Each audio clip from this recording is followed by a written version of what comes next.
Hey, happy holidays. We're Yay STEM. We're coming to you live again. And if you are on right now with us, thank you for taking time out of this busy holiday season to wrap with us. And we appreciate that.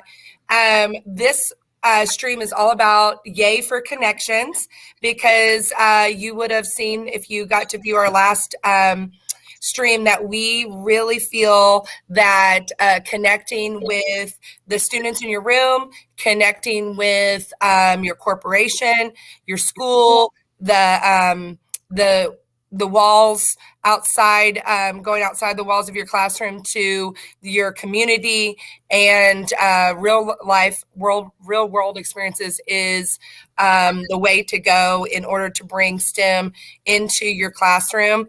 One of the ways that we connect here in Plainfield is that we have the opportunity to work with our high school students through Elaine's program there that she and some of our science teachers run. It's called HOSA, and students are part of that club. And we've kind of connected and started where those high school students can sign up to come and work with our elementary students. And it's so exciting to have these students come back and work in our buildings, because Karisa and I have had almost all of these students ourselves. And we just enjoy watching them and seeing the full circle happen of how they are now connecting and showing our kids at our level the excitement and the joy for learning these awesome concepts. Karisa, you actually had the boy in the picture, didn't you, in fourth grade, and working with one of our first grade students here at Clarks Creek. Yes, and I think it's great for our current students to connect with our former students, and like you said, it comes full circle. So it's really cool to have that connection. So to talk about a couple of these pictures, connections we think are everything, and really just going from your community all the way to world connection. So that first picture on the left is of my students from last week, pretty much in this exact same spot where I'm sitting right now. They were presenting live on a Google Meet to Park Ranger Anastasia from Death Valley National Park in California. We connected with her through a different virtual field trip, and my students were really interested in solving the STEM challenge at Death Valley National Park, which was to build an app or a prototype to help detect air quality. So these girls that were presenting, one of them made a headband that had a sensor on it. One of them made a necklace and a ring. So they were thinking all accessories and jewelry, but this was them giving their presentation to her. Death Valley National Park mailed us junior park ranger badges. So during this call, she also swore them in as junior park rangers after they gave the pledge. They sent us a super nice letter, and it just started with a question like, can you connect with my class? Would you be willing to go kind of that extra mile? And she said, man, to have this connection and to see the students work, she was just blown away that this is what 9 and 10-year-olds can come up with. And then curiosity is such a huge piece of what we do in STEM education. And really, it just starts with a question. And so I included this picture. It's a box of some food at the food pantry with a little encouraging message that one of my students left in the box as we left the food pantry this past week. So we run a food rescue here at Guilford Elementary. So we rescue all the food that is not going to be eaten, but would otherwise be thrown away. And then every couple of weeks, we make a trip to the food pantry and donate the boxes of food we were able to collect. Well, my students just asked the question, what happens, Mrs. Schwannekamp, after we collect the food here? Because they don't see that piece. I take the food on my own, and they don't know what exactly happens. So I asked the question, could we go to the food pantry and have a service learning field trip? So last week, we spent a couple hours there. The students took, we had just finished up a food drive here at school, so they were able to take food rescue and food drive food. I mean, we had the bus driver helping us unload and helping sort at the food pantry.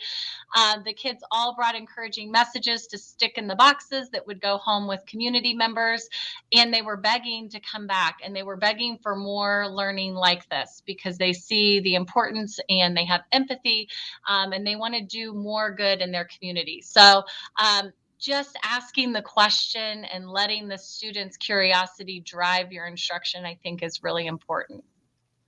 Yeah, the last picture there, that's my son Sam, and I talk about him a lot. He had Karisa in the fourth grade last year, and one of the unique programs that she introduced them to is that every fourth grader can get a national parks pass. And so this is Sammy. We were at Hurricane Ridge in Olympic National Park, and he got our family in, and we got to climb to this most beautiful spot in the United States. Sam and our immediate family and my mom and dad, my 82-year-old dad, and Sammy got us all into the park. And it made his everything that he got to give us this experience. And had he not had Miss Camp, and Miss Camp had not reached out to those parks people, we would never even known about the program. So the second thing that, and I'm really passionate about this, and I've been very passionate about it since I started teaching.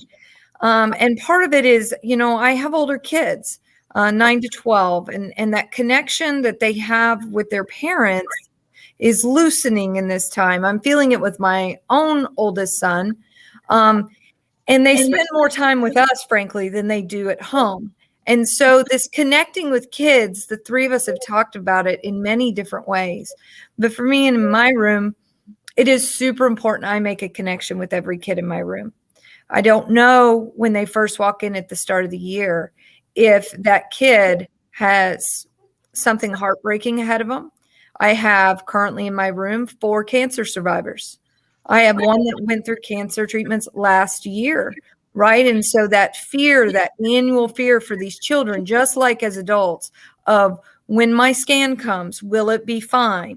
And just building that where they know they're loved. They know they're in a safe place. They know they can come and ask you questions.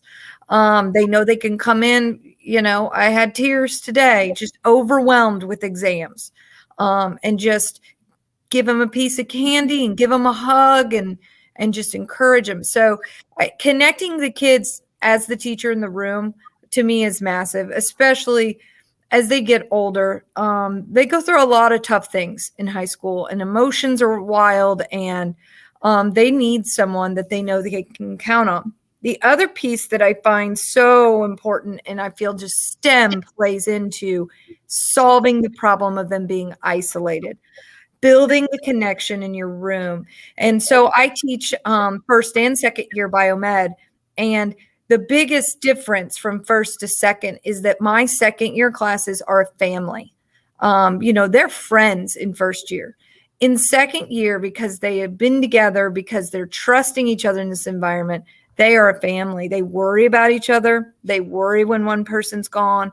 And that again, that feeling of love, and kids that feel like I don't fit in anywhere, no, I belong and people care about me in this room. So, that piece of connecting, all three of us really feel very strongly about. Dayna, will you want to share what's going on here in the second picture? Yeah. One thing I want to add too is in the first picture, what's so great is that with having those high school students come in and connecting with my class and other classes throughout our district, we are building that self-esteem issue as well. Like we're having them connect, they're sharing with those high schoolers because they're a little bit closer in age than us as well, and they're feeling more free to express themselves and talk with them, and seeing that they love to learn and that I can still love to learn no matter what age I am. So having that cross grade level of connection is so important with kids as well. And then those high school kids are feeling so that love themselves and building up their self-esteem. And I mean, most of the kids that you have come almost to every elementary, every time that they can sign up for something because they just love making that connection with the younger kids and showing them how great STEM is. And then another way is making connections within your grade level. It doesn't have to just be within your classroom.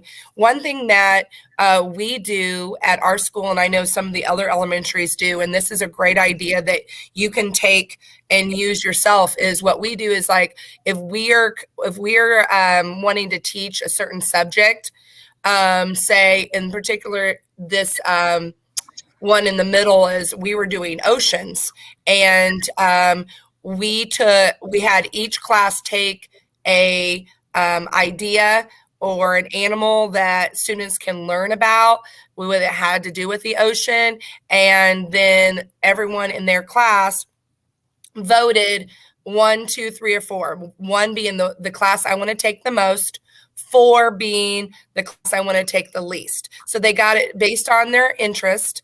They got to go to another teacher within the grade level, and they got to learn about that subject. And the ones that we were doing on this particular time was my class was If I Only Had a Brain, and it was comparing sea stars to jellyfish. And these kids were from 4 different classrooms working together, connecting together, and they had to take different items. Before I even said one word, I said, take the items and just suck up the water or do whatever you can with those items. So they were investigating before they even knew why. Then I asked questions, and then they were able to tell me how that might relate to a jellyfish or a sea star. If I Only Had a Color was another group station, and they explored how colors change and how that worked with seahorses and octopus. And then If I Only Had Teeth was another one, and they compared different combs and how one was more like a shark and one was more like a whale. But there was 4 different classrooms coming together to investigate the different topics and sharing ideas with each other. And I just think that is so powerful, because there's ways that you can make STEM fun within and it's not separate, but you also are connecting with language, and you're connecting with other kids within your same grade level. So then the last picture is just like a STEM and literacy connection, right? So working on building those relationships with students.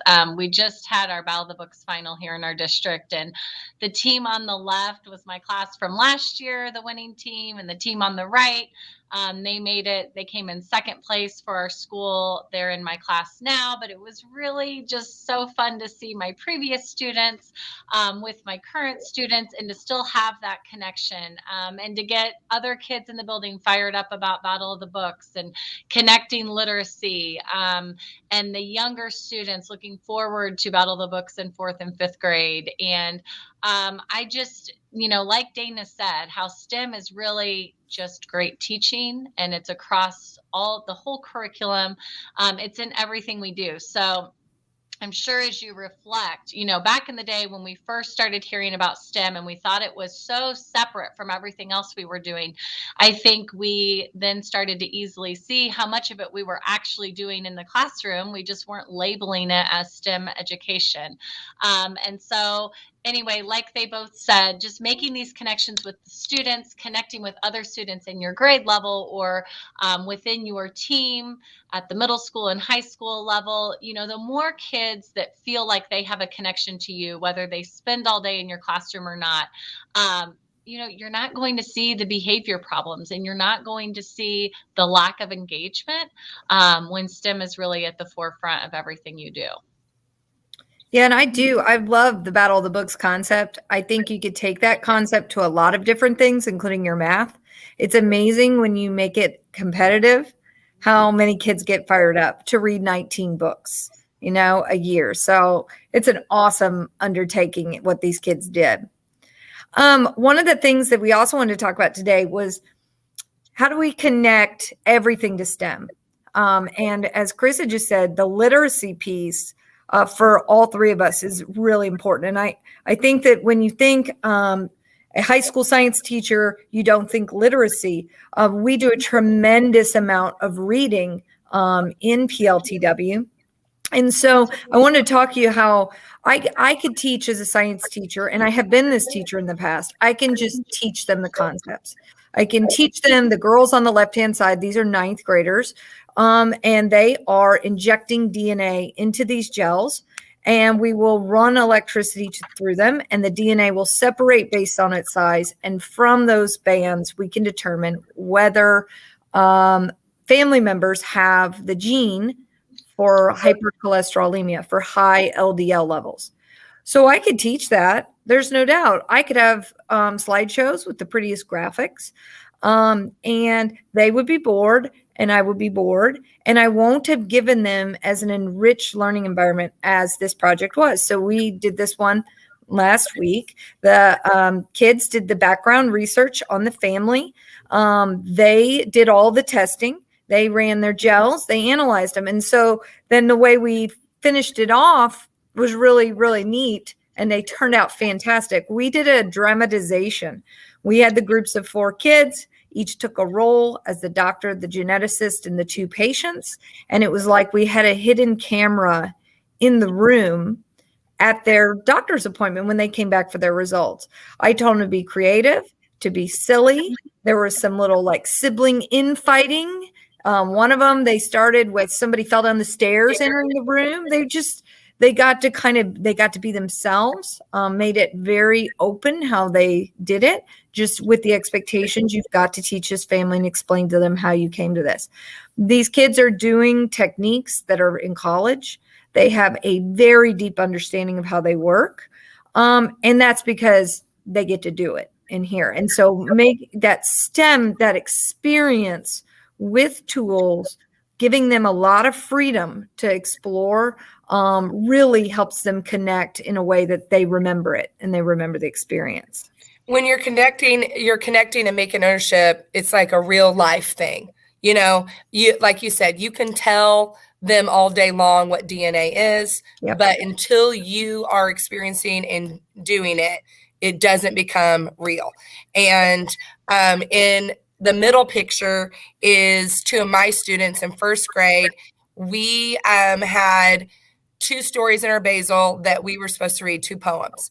Well, both poems had LE in them. So words like castle, stumble, those kind of words. Well, I hadn't taught that yet. So I thought, well, I'm going to teach that sound, the ol sound. So we worked on different words that had that. But then I had stations around the room that were all, STEM related, but they had to read a poem related to what they were getting ready to do. One was a bubble poem, and they had materials, and they had to create a bubble maker and test it. They went through the whole design process and test it, and then and then alter what they were doing if it didn't work. So the one on the right, his didn't work right away because he was blowing through straws, but then he changed it up, stuck a hole in the middle, and then he blew a larger bubble. And then the one on the left, he found out that his hole wasn't large enough, and he had to switch some things in order for his bubble to work. But they read a poem at that station, and they combined literacy with science. And then at the next station, they read a castle poem, read the castle poem, made sand castles with Connect Sand. Then the next station, they read a poem about mazes at a 1st grade level and made marble mazes with marbles and Legos with collaborating with a friend. They went to another station, and we did math tile activities, and they read a poem about tiles. So there was probably 5 different stations with a poem that related to the experience they were going to have, but it made it real. I could have just had them practice LE words for 30 minutes, but they read, practiced the words, and did an activity that related to it. So it was combining the STEM concepts with literacy.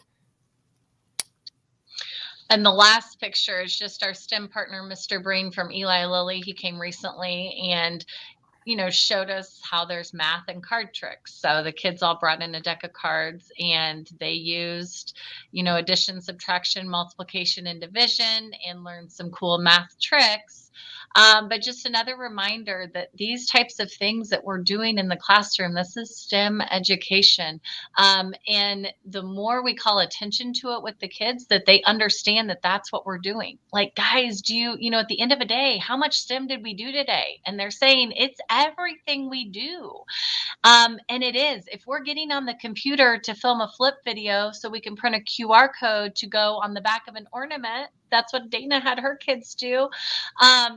To remember their special time in first grade, or we're going to film one to put in a card for the kids to give their parents for the holidays. I mean, STEM education, they're using technology. They have to know how to navigate that technology.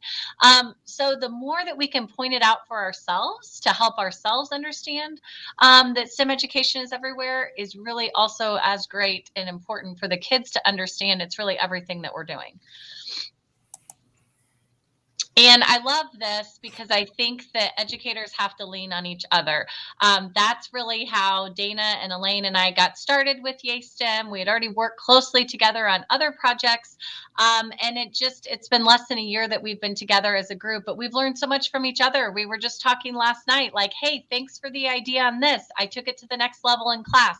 Or I'm so glad I know how to do this on Flip now because this is what we did with the ornament and the QR code. So we're just helping each other. That's what this is. And so if nothing else, if you take one idea from something that you have heard us say, or some interaction we've had with you at a conference, that's why I feel like we're here. And so in that first picture, that was connecting at HEC recently, and with Andy Knieven from Flip. He has been a great educator, a great person with Flip knowledge to help keep us connected, using that EdTech platform, presenting at HEC there in the middle and getting to meet 40 new educators there, and then connecting with educators in your building. So across the district and across the state and across the country and world is great, but connecting with the ones in your building, those are the ones you're closest to every day. So this is a second grade teacher in my building who had some of my students in the past, and she said, hey, will your kids come down and be tech buddies for 30 or 40 minutes and help the kids with this flip activity they're working on? And my kids jumped at the chance. So we've got book buddy opportunities for literacy, but we have tech buddy opportunities to help the kids with tech. And instead of just an adult walking in there and trying to help 28 kids understand what button to push on their computer, how awesome that we have these classes where we can mesh together, partner the kids up. And I'm hearing my kids say something like, yes, and just an idea, if you hit this button and pull up this lens and bring in this Giphy. I mean, I'm hearing them say all the things that we talk about in class.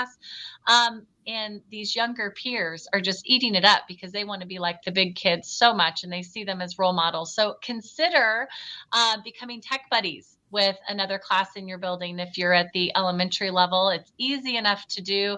And you think, oh, but are my kids getting any? Oh my gosh, they got so much from this. And they were asking when we were going to be invited back for the next session. Yeah. And like Dayna said at the beginning about my big kids coming, yours get the opportunity to be a leader. Yeah. They get the opportunity to build self-esteem. And it's valuable to a kid at every age.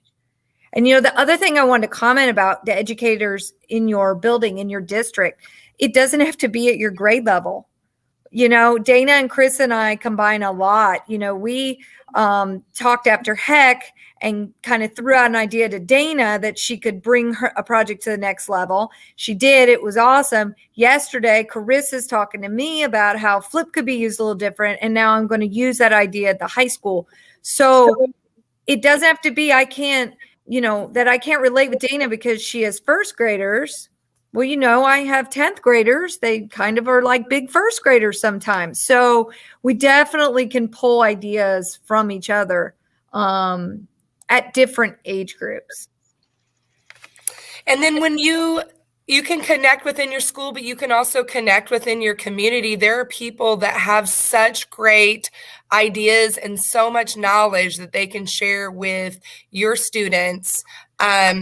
In the first picture, there are my students from this year. Every year I do a community day, which is like a transportation day. And I invite all of these different careers that have vehicles within the community, and students can walk around, climb in their vehicles, ask the women and men that actually do those jobs questions, and the people are so excited to come and share what they do that they even will hand them out special goodies. So we have to give the kids bags now so they can collect all their great things. Our library has a library bike cart, and some people might not even know that their library has a bookmobile or something like that, but you could call them and see they can come into your school. That's what they want to do. You don't have to just go to the library. They want to come to you and share books and do read alouds and share knowledge.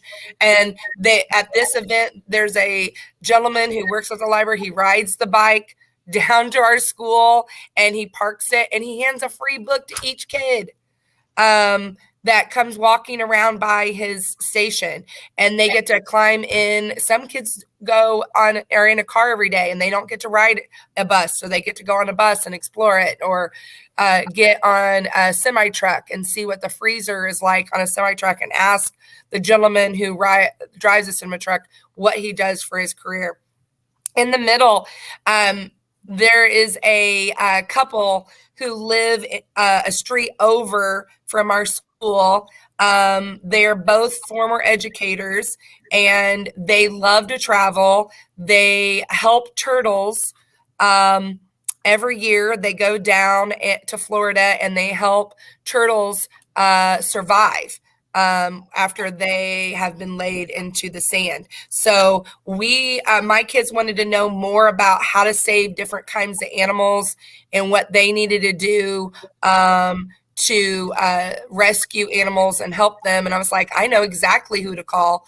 And so I called this husband and wife team, and they came in and made a huge presentation for the kids, gave them turtle necklaces, postcards on how they could also join in the fight for saving turtles. So they learned a ton from these two individuals, and there's just reaching out and saying, hey, would you be able to come in and talk to our kids? Because you've mentioned to me that you enjoy doing this. I think they would really like to know more about it. And here's what I've realized. I think we've all realized that these people are dying to share their passion and share their knowledge. And most people don't even know that teachers want them in schools. You know, we went through such a period of time where we couldn't have anyone in schools and things got complicated, to now we're dying to have these people in schools because we're not the experts on everything. You know, the pressure is off. We don't have to know everything. And it's great for our kids to know, hey, I don't know the answer to that, but I'm going to find someone who's an expert and that can come in and talk to you. So just a picture from the kids going to the food pantry, but like Dayna said, partnering with the library, partnering with the food pantry. Hendricks Power Cooperative is coming in soon to do an electricity safety presentation with the kids. Early in the year, I invite parents to do a career chat. You know, I try to survey what types of careers they have and who would be interested. I mean, if you have 28 kids in your class, you're talking at least 20, almost 20 different careers, really, that usually come out of a number like that.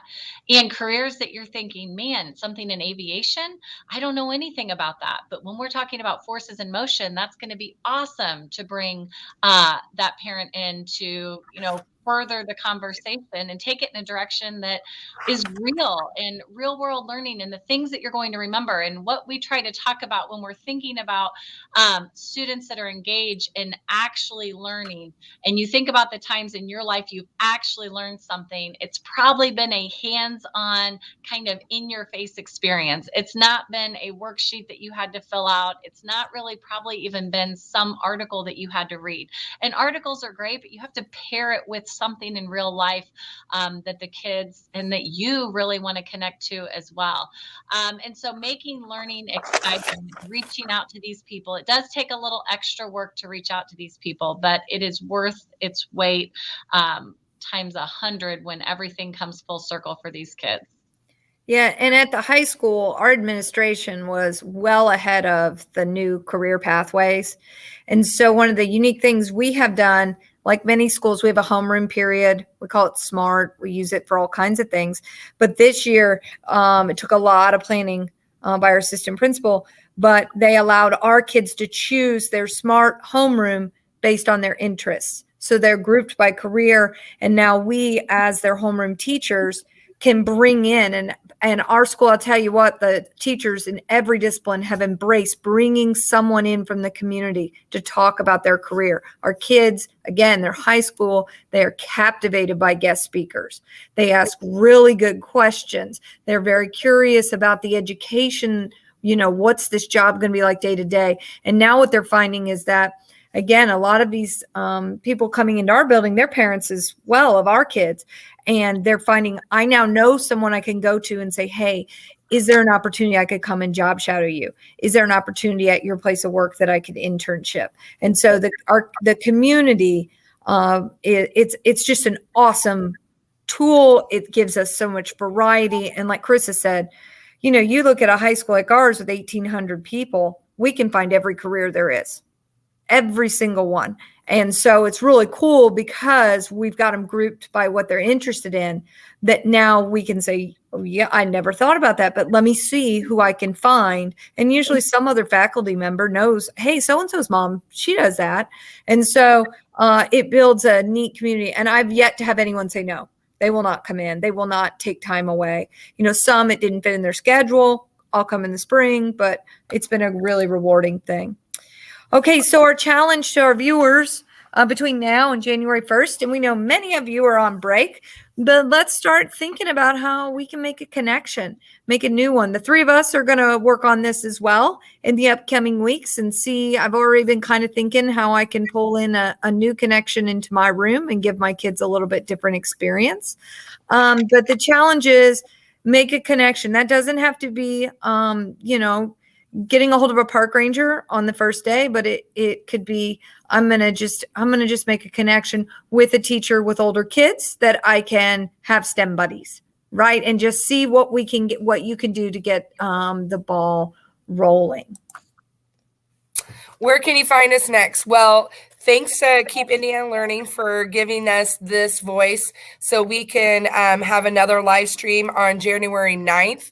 And that focus is going to be yay for new year, new attitude. So taking that challenge, how are you going to change what you're doing to even better yourself and better what you're doing for your children? So by taking just maybe one idea that we shared today, or maybe you've been thinking about something over some time saying, I really want to try out this, and maybe I'll just do it now. So we are going to be an encourager and cheerleader for you in January. You also can find us.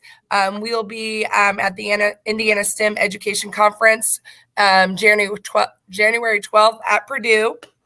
So if you sign up to go there, we'll be there and we can connect with you there. So we're really excited about presenting there as well. Maybe you heard an idea and you are just trying to figure out, I'm not sure what they said about that because they were talking a lot and I know they said this. So give us some feedback. Say, hey, I really liked this idea that you said, could I have a little bit more information about it? And share your email with us and we can email you and maybe give you a little bit more insight on that. Or you can contact us at any of our forms of media that we have here. Our names are listed there. So maybe you are lower elementary and want to contact me, or middle elementary, you want to contact Karisa, or upper grades that you might want to contact Elaine. But you can also follow us on Twitter and Instagram there. And we can't wait to have a little feedback and hear from you. So then we can direct and drive what we do in the future. So we just wish you Merry Christmas and Happy Holidays. And we really appreciate you stopping by to wrap with us today. And hopefully your heart grew 3 times larger by watching us tonight. So have a great one. Thank you so much. Yay, STEM! Yay, STEM! Thank you.